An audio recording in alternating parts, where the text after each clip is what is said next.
Hi, I'm Walker&Williams, and today I'm making a slightly different type of video. Don't worry, it's not a hostage video or anything. It's just that the blank wall behind me is normally where the blackboard sits, but I don't really need the blackboard for this video because it's quite a short one. And it's also something I don't do very often. Normally I make this type of video when a Bitcoin maxi with loads of reach tells lots of people to sell their house, remortgage their house, take on serious risk to go and buy Bitcoin on a load of misinformation. And so I try and make a video based on fact that is a counter argument to the nonsense in order to hopefully reach some of those people and allow them to make an informed decision themselves. I haven't had to do that for any other project up until today. And so it'll probably surprise you, but I spend a lot of time reading, listening to, and watching content about why Hedera Hashgraph is a bad investment. And the reason I do that is because I know why Hedera Hashgraph is a good investment, and I'm not looking for more confirmation bias. I'm looking for things I might not know and that might be a risk to my portfolio, to the trust I have with the people I talk to. And because I talk about Hedera Hashgraph a lot here on YouTube and both on Twitter, I have to make sure that what I'm saying is the best of my knowledge. And so if I ever see a video saying, this is why Hedera Hashgraph will never work, I'm super interested. I want to know everything about it. And if there is a little bit of information in there that I wasn't aware of, I go and research it and I either debunk it, find it's not true, or if I find it is true, it might not have the effect that this person supposed, and so on and so forth, and I mention that in videos.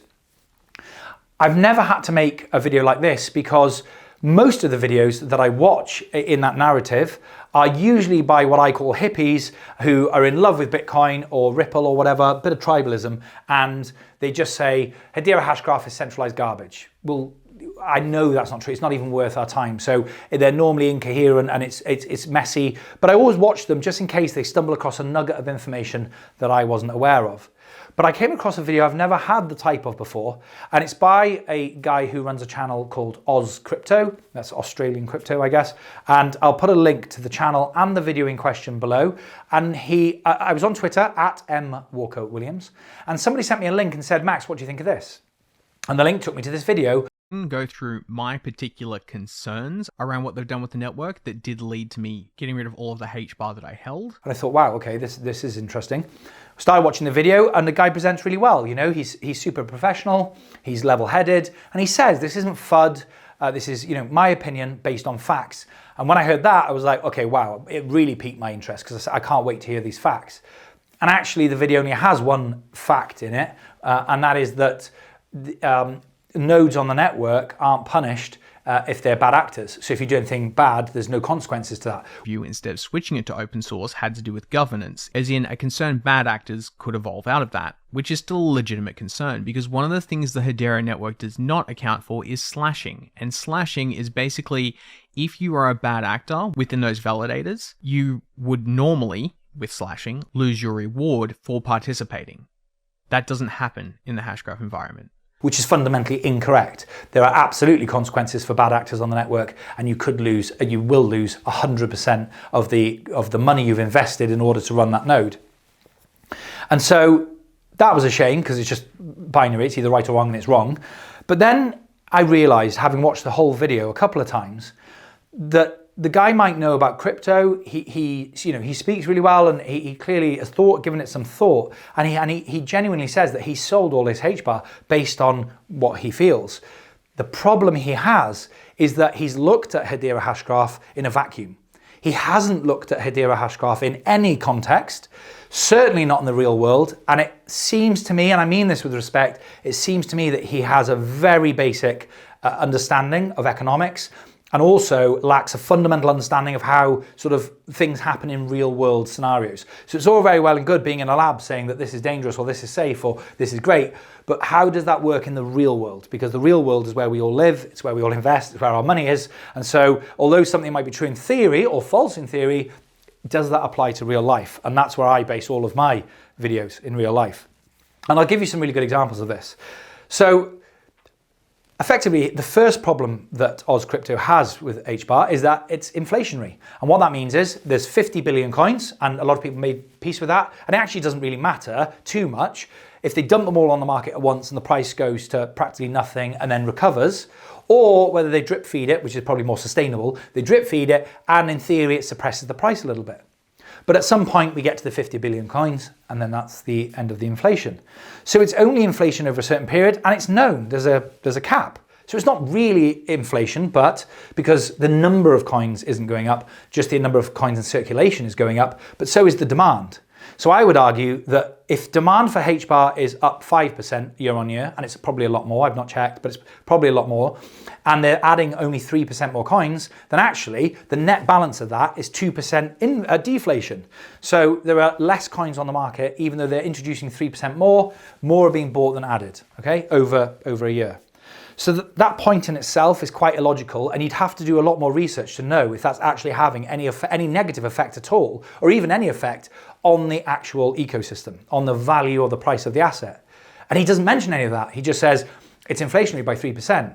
This is also an inflationary asset, which means over time more are released in the marketplace. 3% a year is basically the way that levels out. Now, inherently, there isn't necessarily a problem with that, because obviously that's going to cause downwards pressure. But if there's real development happening in the network, if there's more additional things occurring and more people utilizing it, the total supply of 50 billion hasn't been released, but that inflationary supply is already one of the big things that you need to be aware of if you choose to continue with HBAR.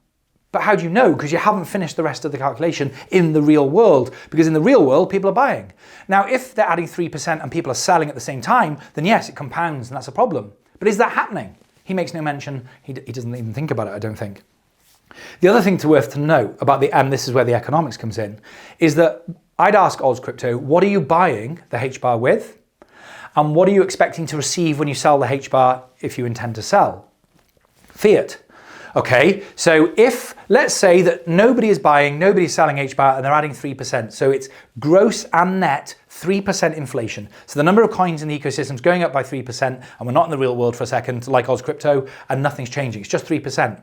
Even the fact that you're buying it with fiat, and then selling it later and receiving fiat, you have to check to see what fiat's doing. Because you can't compare one asset without another one. You can't say, if I said to you a barrel of oil is $60, it means nothing, because this could be the year 2050 and $60 doesn't buy a Mars bar, or $60, or we're massive deflation, the economy's crashed, and you can buy a house for $60. So you have to have some context of what that means. Is $60 for a barrel of oil a good deal? Well, I don't know. What does $60 buy? If it buys a ton of gold, maybe not. And so there's no context to his thinking or his video. And so let's add some context.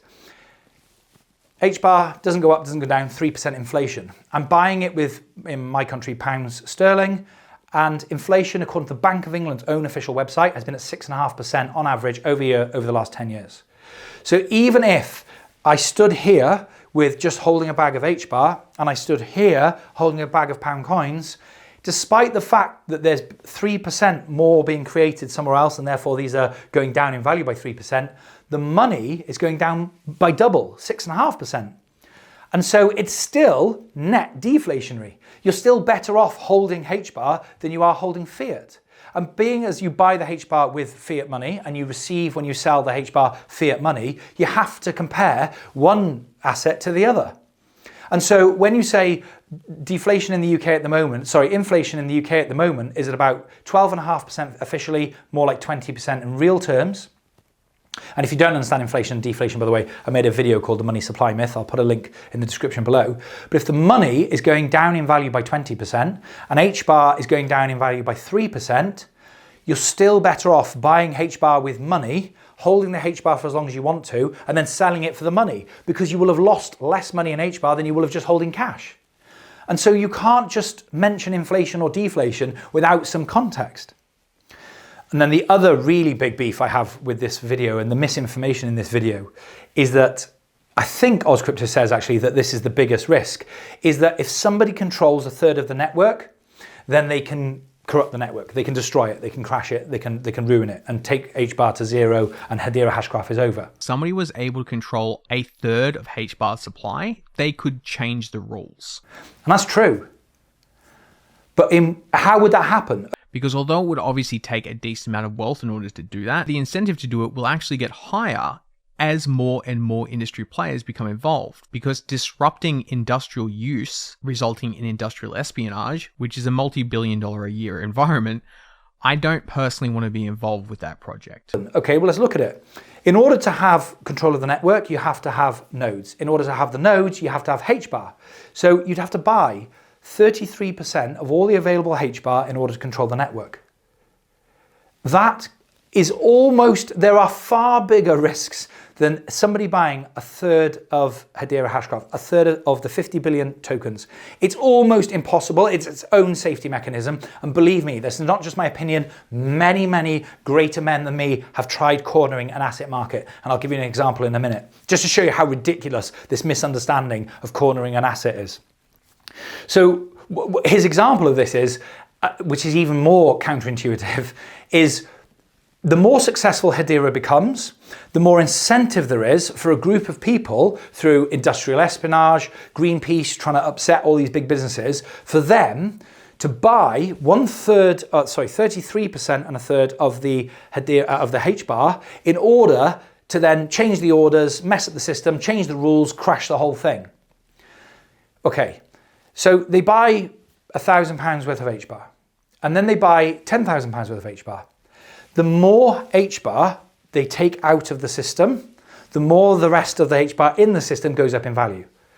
And because it's a close-knit community, and it doesn't have to be, this is even worse, because there are people who literally watch through Dragonglass, they watch these, they watch the hash graph. And the minute they see strong buy signals, buying up, what happens? The price goes up. Then they buy some more, the price goes up. It gets people's attention. People start piling into Hedera Hashgraph because for a reason they don't understand, it's going to the moon. People are jumping in at 50 cent. People are jumping in at 75 cent. Stories start coming out in a couple of days, a week, about a guy who made 15,000 quid, a girl who made $50,000 in 3 days buying Hbar and jumping back out, and then jumping back in and jumping back out. So people start, and it snowballs and snowballs and snowballs. And the minute they get over the 1 billion, the 2 billion, the 3 billion mark, the 4 billion, 10 billion, the minute they start to get anywhere near those sort of numbers, the price becomes so high that they can never get there. And his reason is almost childlike. His reason for doing this is industrial espionage or eco or whatever. If I said to you it's going to take almost an infinite amount of money to help scupper your competitors because they all transact on Hedera Hashgraph, all their internal workings on Hedera Hashgraph, and you can pull them all down in one go by crashing this network. Number one, big companies don't work like that. They always have a backup, always. Hospitals have generators, big companies have backup systems, believe me. Even if they didn't, don't you think that there's better ways for me to spend money to ruin my competitors than trying to corner the market of their software? We're talking billions and billions, if not trillions of pounds and dollars here, bribing officials, buying governments, winning contracts, approaching their entire staff and saying, we'll pay you all double for 10 years to leave, would be cheaper than trying to buy up all the Hbar. Advertising, slur campaigns, bribing officials, buying governments, winning contracts. And spending some of that money, you still have that money. You know, if you agree to pay everybody in your competitor's organization double wages, you are still getting half the value of that cost in work. If you buy a third of Hedera Hashgraph's network in order to collapse the network, your third of value, all that money you paid to buy those Hbars, goes to zero too. So you get nothing for it. Do you think any logical adult business, Greenpeace, anyone is going to think that that is a plausible, realistic, even achievable way of bringing down your competition? And even if they did, don't you think there's better ways to try and spend money to bring down the competition if that's your absolute goal? There are two guys that I'm guessing OzCrypto's never heard of called William and Nelson Hunt. and two brothers, and they were at one point the richest men in the world, circa 1940, 1950. And they decided, much like OzCrypto, that we're going to corner the silver market. We've got so much money that we can very quietly, and it's a lot easier, by the way, because the silver market's far more disjointed. If you own silver and I own silver and we've never met, I don't know that you've sold your silver to them, and you don't know if I've sold my silver. So the message getting out to other silver holders that all the silver is being bought is a lot slower, like it would be in Hedera Hashgraph, which is all digital and everyone can see what's happening. They started quietly buying up as much silver as possible. And what their plan was is once we own all the silver or the majority of silver, we can then start selling it at a profit at any price we choose. By the way, they didn't mess about. They spent, in today's money, $10 billion. $10,000 million buying silver, acquiring silver to corner the silver market. Do you know what happened? They went bankrupt. They went bust. So, and there are many more. There are examples all the way through history of some clever clogs, very, very incredibly wealthy, trying to make more money by cornering the market of an asset by purchase, and it has never once succeeded. Now we turn to OzCrypto, who sold all his Hbar because he's scared that a business is going to be able to buy 1/3 of 50 billion Hbar in order, not to make money, but in order to collapse the whole thing, their share included.